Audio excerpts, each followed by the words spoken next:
تبدیلی ہو تو کس طرح سے ہو، کس نوعیت کی ہو، یہ ٹیکنیکل کام ہے. جیسے اب آپ نے اپنے محبتوں کی آپ نے کیا کہا ہے، جملہ بہت مجھے ہلالیہ نے بتا کر محبت کی چالاکیاں اور محبت کی چالاکیاں مجھے نظر آئی ہیں، اور اس کا اس سے ربط کی کچھ جو سمجھ کے اس کو کیا کرام محبت کی مشکلات ہوتی ہیں، محبت کی آزمائشیں ہوتی ہیں، چالاکیاں ہیں. آپ ایک سمجھائیے. میرا تو خیال ہے کہ یہ ایک بہت اچھی ایرانی صاحب نے چالاکی سے کی ہوگی نا. ڈیپتھ ہے تو وہ ایک الگ بات ہے کہ ایک ہی نظر میں پڑھنا مشکل ہے، لیکن ڈیپتھ ہے. وہ ایک انسسٹنس ہے استعمال کیا جائے. مجھے بہت خوشی ہے کہ یہ افسانہ پڑھا گیا اور سنا گیا ہے، اور ایک پیج پر بات لانا اور جس طریقے سے جو افسانہ نگاری میں افسانہ میں لکھنے والے اور آگے منزل تک پہنچے ہوئے ان کی جو رائے ہے، یہ میرا خیال ہے تمام اس بات کی تعریف کرتی ہے کہ آپ بہت کامیابی کے ساتھ چل رہے ہیں اور آپ بہت کامیابی. میں آپ کے ساتھ شیئر نہیں کر سکتا.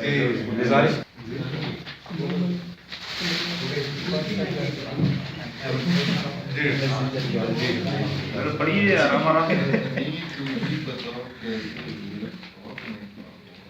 زندگی تیرے لیے روشنی لاتے ہوئے لوگ، زندگی تیرے لیے روشنی لاتے ہوئے لوگ، جل بجھے آتش ادراک چراتے ہوئے لوگ، جل بجھے آتش ادراک چراتے ہوئے لوگ.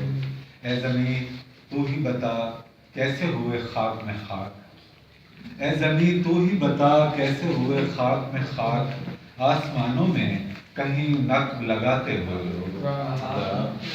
اٹھ کے دیکھا تو میں خود بھی وہاں موجود نہ تھا، اٹھ کے دیکھا تو میں خود بھی وہاں موجود نہ تھا، لے گئے مجھ کو میرے خواب سے جاتے ہوئے. اٹھ کے دیکھا تو میں خود بھی وہاں موجود نہ تھا، لے گئے مجھ کو میرے خواب سے جاتے ہوئے لوگ. ان کے بچے بھی انہی گلیوں میں رہتے ہیں تو پھر، ان کے بچے بھی انہی گلیوں میں رہتے ہیں تو پھر، سوچتے کیوں نہیں شہروں کو جلاتے ہوئے لوگ، اور مار کر مجھ کو میرے ہجر میں رویا کریں گے، مار کر مجھ کو میرے ہجر میں رویا کریں گے.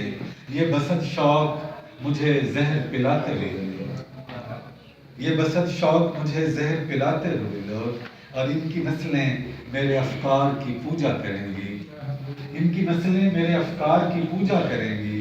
یہ نہ بھولیں مجھے سولی پہ چڑھاتے ہوئے لوگ، اور اپنے کھیتوں میں اگر آگ ہی بوئی ہے تو پھر، اپنے کھیتوں میں اگر آگ ہی بوئی ہے تو پھر، راکھ ہو جائیں گے یہ فصل اٹھاتے ہوئے.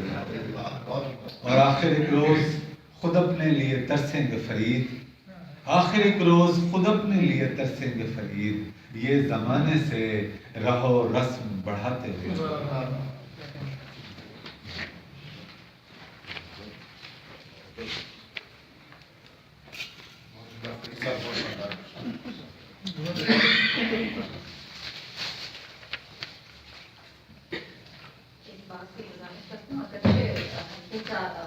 رسم یا یہ رواج نہیں ہے داد دینا، تاہم کچھ چیزیں ایسی ہوتی ہیں کہ بے ساختہ جو ہے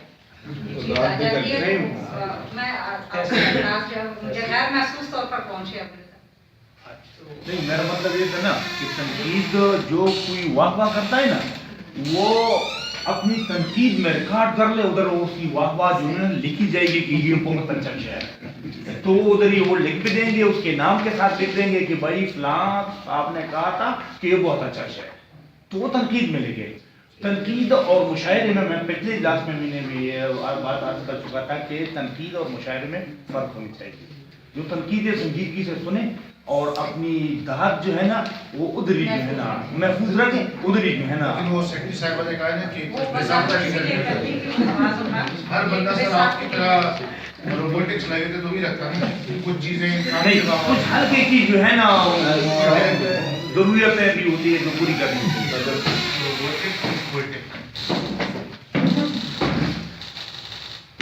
اجازت سے میں بات شروع کرتی ہوں.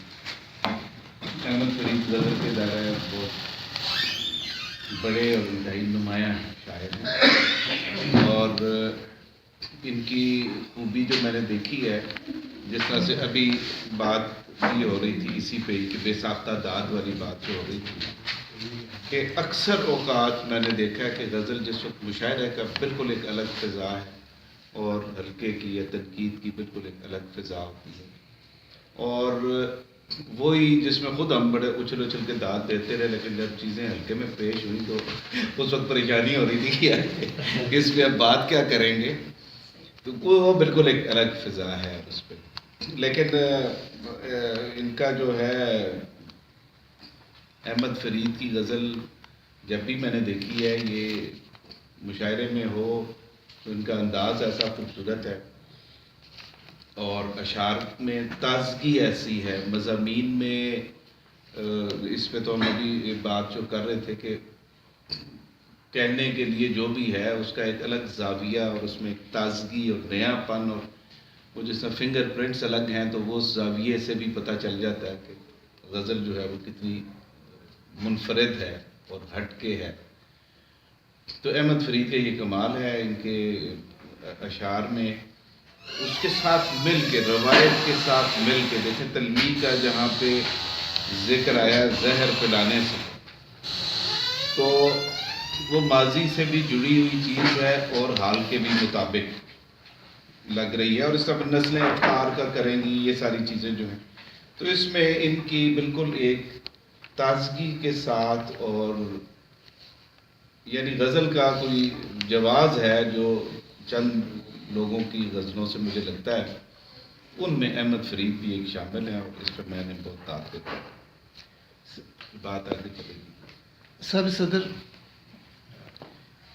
جو ہے احمد فرید مطلب بڑے میچور عمدہ شاعروں میں ان کا شمار ہوتا ہے. اس ساری غزل میں ایک آج کا منظرنامہ ہے، لیکن یہ شاعر کا یہی کمال ہوتا ہے کہ وہ اسے ایک شاعری بنا کر پیش کرے، کہ وہ بات کو اسی صافیانہ انداز میں نہ بیان کر دے بلکہ اسے آرٹ بنائے. اور یہاں ان کو آرٹ بنایا گیا ہے کہ باتیں آج کی ہیں لیکن انہیں شعر بنا کر پوئٹک انداز میں بیان کیا گیا. میں نے ان کے بارے میں پہلے بھی ایک جگہ بات کرتے ہوئے کہا تھا کہ یہ بہت اچھے شاعر ہیں، لیکن یہ پروگریسو شاعر ہیں. مطلب ساری اس کی غزل دیکھیں ان کی تو ایک طرح کی پسند پروگریسو شاعر ہے. تو میرا خیال ہے اس کی وجہ سے ان کے یہاں ایک فقیری درویشی بھی آئی کہ جو آج کے شاعر میں اپنے ارد گرد دیکھتا ہوں تو وہ شور ڈالتے ہیں کہ میں شاعر ہوں، میں نے یہ لکھا. ان میں ایک درویشی یہ نہیں شور ڈالتے، چرچا نہیں کرتے کہ میں جی بڑا شاعر ہوں، جی میں نے یہ لکھا، میں نے وہ لکھا ہے، بلکہ دھیمے انداز میں اپنی بات کرتے ہیں. اور غزل ان کی دھیمی نہیں ہوتی لیکن خود یہ دھیمے آدمی ہیں، اور مجھے بہت اچھی یہ غزل لگی ہے ساری تقریباً. اسلام آباد میں ایک مشاعرے میں پہلی بار سنا، اس سے پہلے ہمارے پاس بیٹھے ہم جانتے نہیں تھے، لیکن جب یہ مشاعرے میں گئے تو پھر چونکا دیا. اچھا وہاں تو چونکا دیا زبردست. یہاں ان کی غزل بہت اچھی ہے، لیکن یہ غزل اتنی حقیقتوں پر بیسڈ ہے کہ اس میں وہ ایک توجہ ہے شاعرانہ وہ لگتا ہے کہ مار کھا رہی ہے کہیں. اتنا حقیقت پسندانہ ہر چیز کو آپ اٹھا کر اگر آپ شعر بنانے کی کوشش کریں، جیسے مار کر مجھ کو میرے ہجر میں رویا کریں گے، یہ وسعت شوق مجھے زہر پلاتے ہوئے لوگ.